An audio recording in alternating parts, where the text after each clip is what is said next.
Anthony Johnson is no longer a UFC fighter. The former two-time title challenger signs with Bellator MMA. A big surprise, a lot of us thought, with him not fighting since his title fight loss to Daniel Cormier, April 2017, that he was going to be coming back to the UFC. He had re-entered the USADA pool. There was discussion of him being at heavyweight, light heavyweight, all the sort. But here we are. News comes out, Danny Segura, that he is going to be joining Bellator. Your thoughts on this news and how off guard were you caught by this?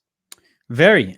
First of all, just because Anthony Johnson has been teasing a comeback to mixed martial arts for so long that, you actually start kind of believing that maybe it's not going to come true. We've seen a lot of fighters talk that they're going to return to MMA after they retire, and they never do. So I was surprised that, one, he's coming back, and two, extremely surprised that he is now with Bellator and not the UFC, and he parted ways with the UFC. So very surprised by the news. It just seemed like a perfect fit for the UFC. I mean, we know what the UFC tries to go for as far as style. He's obviously been in pay-per-views. He's been a big name in the community for quite some time. So it just seemed like the perfect fit for the UFC. But for whatever reason, and now he finds himself over at Bellator. So it is very, very surprising, but very exciting as well.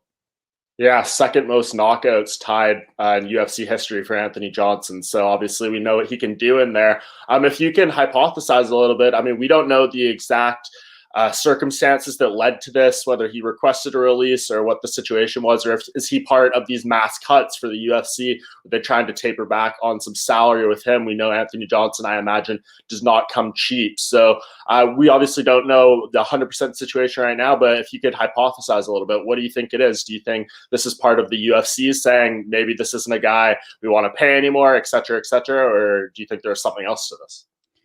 I think this comes with the news of other fighters that we've seen, walk away from the UFC or not get new contracts, etc. Fabricio Verdum, Corey Anderson, Jussier Formiga, and many others, fighters that are ranked and are actually staples of the promotion. But it seems today that the UFC is more interested in bringing in fighters that are in their early 20s, mid 20s, and promise to be big things, and while keeping also the very, very top of the division. It seems that middle ground of fighters that are very good and world class and elite, but just not necessarily your next title contender. It seems they're not really interested in those fighters. Obviously, they are very expensive. They don't fight as often as fighters that are coming up as well. So there's a lot of things that come with that sort of middle ground. So my hunch is that, again, we're only speculating here, but it seems the UFC is more interested in that newer generation. Anthony Rumble Johnson is 36 years old.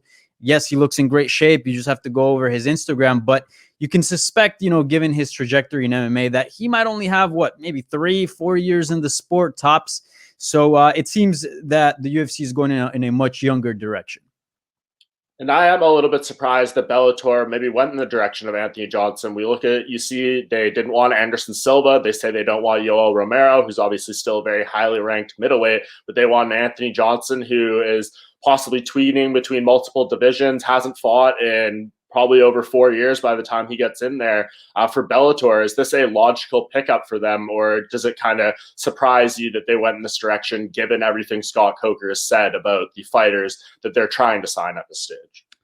I would say yes and no. If you look at Anthony Rumble Johnson compared to Anderson Silva, that's a 9-year difference. With Joel Romero, that's a 6-year difference. And also, it just seems that when Anthony Rumble Johnson walked away from the sport, it just seemed there was so much more to give, especially at heavyweight. We know that maybe his ceiling was a little bit limited at light heavyweight, given the wrestling base that we see in that division. Now at heavyweight, it's mainly boxing, it's mainly strikers. So it opens definitely a new world for Anthony Johnson to compete in. So I'm a little bit surprised, but at the same time, I'm not. Anthony Johnson is a bit younger. He left the sport with a very good image, unlike maybe Anderson Silva or say like a Joel Romero, who was coming off a very boring title fight with Israel Adesanya. And it just seemed like a good fit. But again, a little bit of surprising. I think Anthony Johnson is on that borderline between what Bellator is now willing to keep and sort of what Bellator is not willing to go for anymore.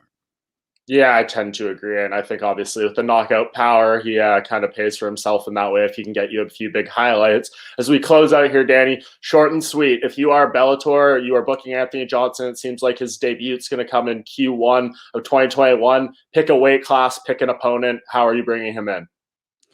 This is fun, man. These next few months are going to get very interesting, and matchmaking is going to be very fun. It seems he wants to compete at 205, which I kind of don't get. I mean, I'm sure he likes his chances against anybody in the world. These fighters have a huge belief in themselves, but Vadim Nemkov looked pretty damn good lately, and I don't know. He's in his 20s still, so I don't know if that's somebody I'd want to mess with. Certainly, obviously, I'm not a fighter, but if you look at heavyweight, Anthony Johnson has a win over the actual champion right now, Ryan Bader, and a pretty decisive win as well. So it just seems that weight class is right there for the taking. Also, keep in mind that 205, there's a bit of a line.